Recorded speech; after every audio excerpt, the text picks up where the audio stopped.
स्वागत बच्चों। पिछले वीडियो में हम आपके किसान जो कविता है उसका कविता आलोचना किए थे।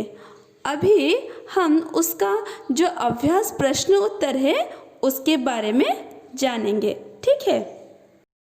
निम्नलिखित प्रश्नों के उत्तर लिखिए। क्या दिया गया है? सवेरा होने से पहले पूर्व दिशा में क्या होता है? सवेरा होने से पहले पूर्व दिशा में क्या होता है ना? सवेरा होने से पहले पूर्व दिशा में सूरज की लाली छा जाती है। सवेरा होने से पहले क्या होता है? हमारे जो पूर्व दिशा है उस दिशा में सूरज की लाली छा जाती है। किसान किस समय उठ जाता है? किसान किस समय उठ जाता है? किसान सुबह होने से पहले, चिड़ियों के जगने से पहले उठ जाता है। किसान बैलों को खिला पिलाकर और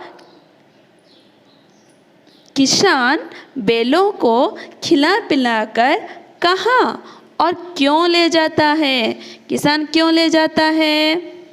किसान बैलों को खिला पिलाकर खेत पर काम कराने ले जाता है। किन दिनों घर से बाहर निकलने का मन नहीं करता? जाड़े यानी कि ठंड के दिनों में घर से बाहर निकलने का मन नहीं करता। किसान ने क्या कभी नहीं सोचा? किसान क्या कभी नहीं सोचा? घर पर रहकर आराम करना किसान ने कभी नहीं सोचा।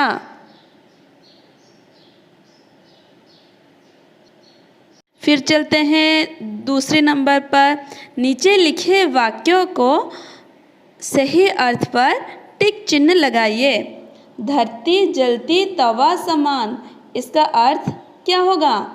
धरती बहुत गर्म हो जाती है, धरती पर आग जलने लगती है, तो होगा क्या? धरती बहुत गर्म हो जाती है कि नहीं? ठीक।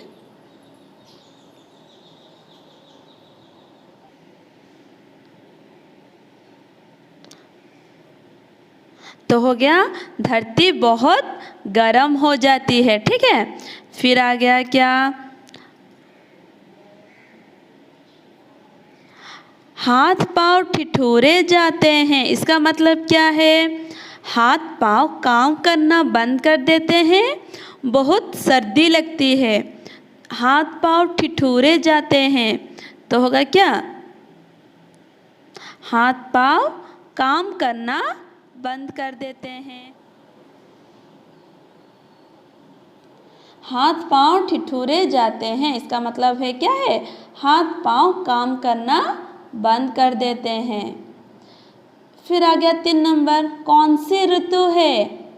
फिर आ गया 3 नंबर, कौन सी ऋतु है? जब हाथ पांव ठिठुरते हैं, जब हमारे हाथ पांव ठिठुरते हैं तब होती है शीत ऋतु, ठीक है, यानी ठंड की मौसम। जब बादल गरजते हैं, जब बादल गरजते हैं, बादल कब गरजते हैं? बारिश के मौसम में, तो होगा क्या? क्या होगा? वर्षा ऋतु। फिर इस कविता को याद करके अपनी कक्षा में सुनाइए।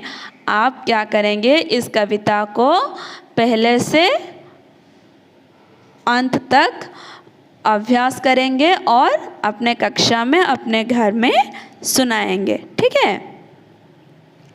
भाव स्पष्ट कीजिए। 5 नंबर आ गया, भाव स्पष्ट कीजिए। नहीं कभी त्योहार न छुट्टी, उसको नहीं कभी आराम, इसका हम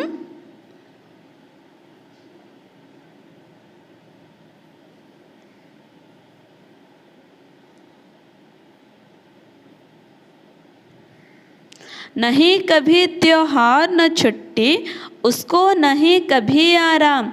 इसका मतलब क्या है? भाव स्पष्ट कीजिए।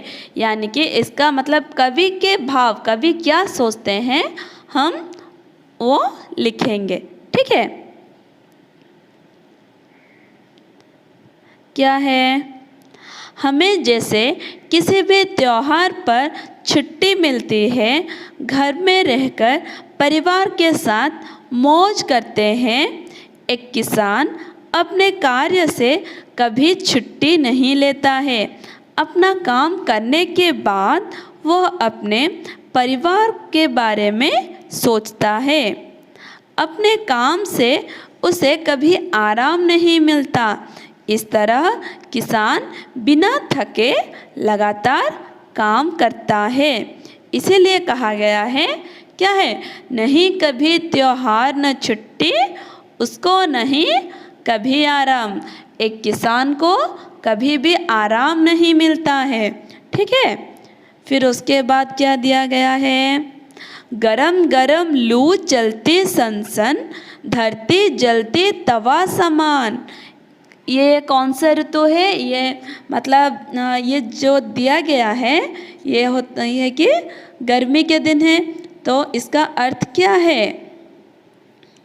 ग्रीष्म के ऋतु में, यानी कि गर्मी के दिन लू, लू का मतलब मैं बोली थी, लू का मतलब है क्या? गरम हवा। लू यानी कि गरम हवा सनसन चलती है। चूल्हे के ऊपर तवा जैसे गरम रहता है, उसी तरह धरती गरम रहती है। फिर क्या दिया गया है?